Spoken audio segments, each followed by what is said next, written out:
Ça, je pense qu'on peut dire que c'est une vraie fosse à charbon.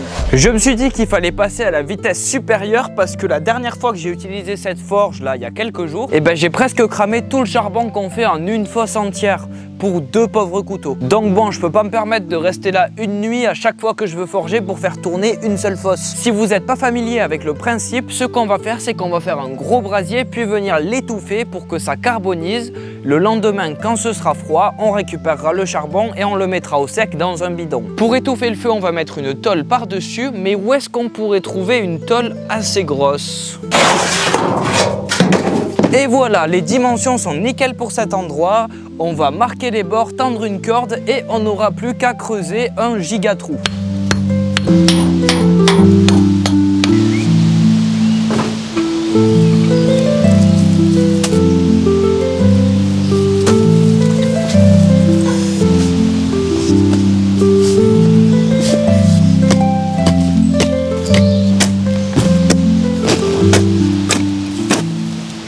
Bon voilà, j'ai fini, ça a été un peu chiant mais on a une sacrée fosse. Il va falloir qu'on enlève là ces petites cordes et juste après on pourra allumer le feu.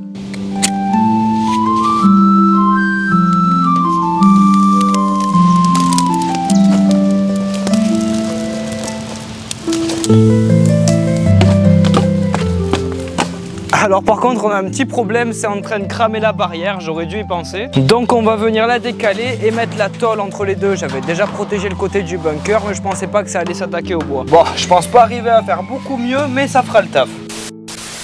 Au lieu d'attendre juste la nuit comme prévu, j'ai décidé d'attendre un jour entier par précaution. Parce que le matin, quand je me suis réveillé, ça avait l'air encore un peu chaud. Et si je soulevais, ça faisait appel d'oxygène et la combustion allait reprendre, on allait tout perdre. Mais bref, maintenant, unboxing. Bon, c'est pas vraiment brûlé tout ça. Mais on a quand même quelques morceaux qui sont bien carbonisés. Ça, c'est une bonne nouvelle. Oh non, en fait, c'est vraiment pas mal. Voilà, vous voyez qu'on n'est pas du tout dans les mêmes ordres de grandeur.